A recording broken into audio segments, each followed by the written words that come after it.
اعوذ باللہ من الشیطان اللعین الرجیم بسم اللہ الرحمن الرحیم۔ میرے محترم ناظرین و سامعین، السلام علیکم ورحمۃ اللہ وبرکاتہ۔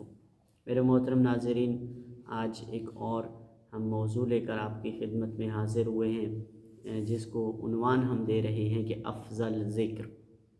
افضل ذکر جو ہے وہ ہے لا الہ الا اللہ۔ اب اس کے فوائد کیا ہیں، اس کی برکات کتنی ہیں، اس کے کہنے کا ثواب کتنا ہے، خود رب ذوالجلال نے ایک مرتبہ جناب موسیٰ علیہ السلام سے فرمایا کہ اے موسیٰ، اگر تمام آسمانوں کی اور تمام زمینوں کی مخلوق کو ترازو کے ایک پلڑے میں رکھ دیا جائے اور اس کے ترازو کے دوسرے پلڑے میں یہ کلمہ لا الہ الا اللہ رکھ دیا جائے تو اس کلمہ لا الہ کا وزن اس سے کہیں زیادہ ہوگا۔ اس طرح عظمت ہے۔ اور ایک اور حدیث ہے امام محمد باقر علیہ السلام کی، معصوم روایت کرتے ہیں کہ رسول اکرم ایک مرتبہ اپنے اصحاب کے ساتھ موجود تھے، اصحاب کو واعظ و نصیحت فرما رہے تھے، اصحاب کو لا الہ کی تلقین کرتے ہوئے حضور فرماتے ہیں کہ اپنے مرنے والے لوگوں کو، اپنے مرتے ہوئے دوستوں کو کلمہ لا الہ الا اللہ کی تلقین کرو۔ تو سوال کرنے والے نے پوچھا کہ یا رسول اللہ اس کا فائدہ کیا ہوگا؟ حضور نے کہا اس سے اللہ اس کے تمام گناہ مٹا دے گا۔ پھر سوال کرنے والے نے پوچھا یا رسول اللہ یہ تو مرنے والی کے لیے تھا، کیا زندہ لوگوں کے لیے بھی اس کے فوائد ہیں؟ اللہ اکبر۔ رسول فرماتے ہیں اے شخص، جب کوئی مومن زندگی میں اس کلمہ کو پڑھتا ہے تو زندگی میں بھی اس کے گناہ مٹا دیتا ہے۔ 3 مرتبہ حضور نے کہا اس کے گناہ مٹا دیتا ہے، اس کے گناہ مٹا دیتا ہے، اس کے گناہ مٹا دیتا ہے۔ لیکن آخرت میں یہ اس کا اور مددگار ہوتا ہے، یعنی فقط دنیا میں مددگار نہیں ہوتا بلکہ آخرت میں بھی اس کا مددگار ہوتا ہے یہ کلمہ لا الہ الا اللہ۔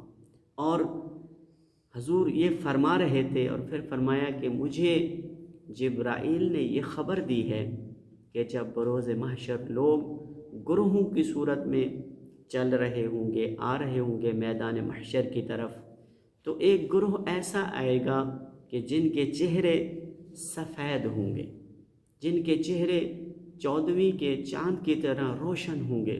ان روشن چہروں کو دیکھ کر دوسرے لوگ بڑے تعجب سے یہ کہیں گے کہ یہ کون سے لوگ ہیں، ان کا کون سا عمل ہے؟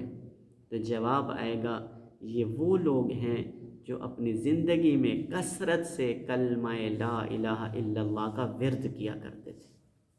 اور جیسے یہ جواب وہ لوگ سنیں گے کہ جن کے چہرے ان کی طرح روشن نہیں ہوں گے، تو وہ یہ کہتے ہوئے نظر آئیں گے، وہ کہہ رہے ہوں گے ہائے افسوس، ہائے ہلاکت، ہم نے ایسا کیوں نہ کیا۔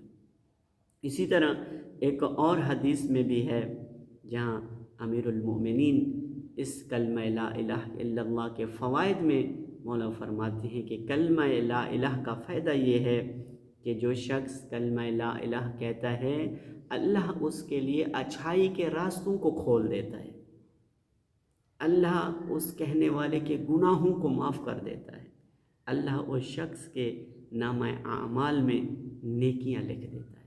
اور جو شخص کلمہ لا الہ الا اللہ کہتا ہے اللہ جنت میں اس کے لیے ایک درخت لگا دیتا ہے، وہ درخت جو برف سے زیادہ سفید ہوتا ہے، اور اس کے پھل کی یہی خوبی ہوگی کہ وہ شہد سے زیادہ میٹھا ہوگا اس لا الہ کہنے کے ساتھ۔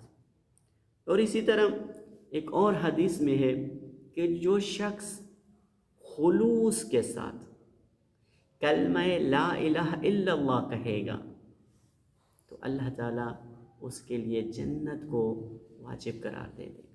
جب ہم علماء سے پوچھتے ہیں کہ اخلاص سے کیا مراد ہے، خلوص سے کیا مراد ہے، ہمیں کیسے پتہ چلے گا یہ اخلاص ہماری اس کلمہ میں جب ہم پڑھ رہے ہیں اخلاص ہے کہ نہیں ہے؟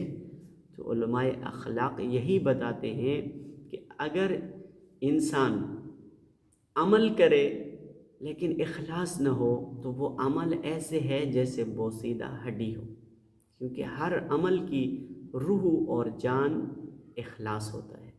جب عمل میں اخلاص نہ ہو اس کا کوئی فائدہ نہیں۔ اور اسی طرح جب کوئی شخص زبان سے کہہ رہا ہوتا ہے، اگرچہ جب وہ زبان سے کہتا ہے تو یہ کلمہ اس کو کفر و ایمان میں فرق لا دیتا ہے، لیکن وہ دل سے جب اخلاص سے نہیں کہہ رہا ہوتا اس وقت وہ فرشتے اس کو جواب میں کہتے ہیں تو نے جھوٹ کہا، تو نے سچ نہیں کہا، یہ کلمہ واپس لے۔ لیکن کیسے پتہ چلے گا کہ اخلاص کیسے آئے گا؟ ہمیں کیا کرنا چاہیے؟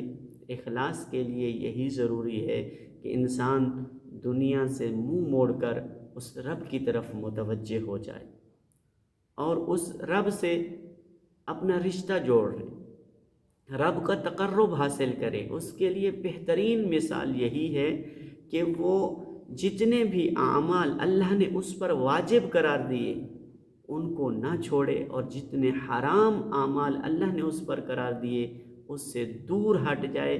یہی اخلاص ہے، یہ اخلاص کا زینہ ہے۔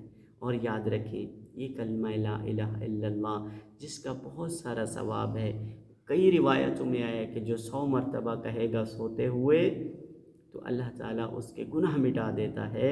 یہ بہت ہی مختصر عمل ہے، لیکن آخر میں یہی دعا کرتا ہوں کہ اللہ تعالیٰ ایک مختصر عمل ہے لا الہ الا اللہ، ہمیں اخلاص کے ساتھ خلوص کے ساتھ اس کو کثیر سے کثیر پڑھنے کی توفیق عطا فرمائے۔ والسلام علیکم۔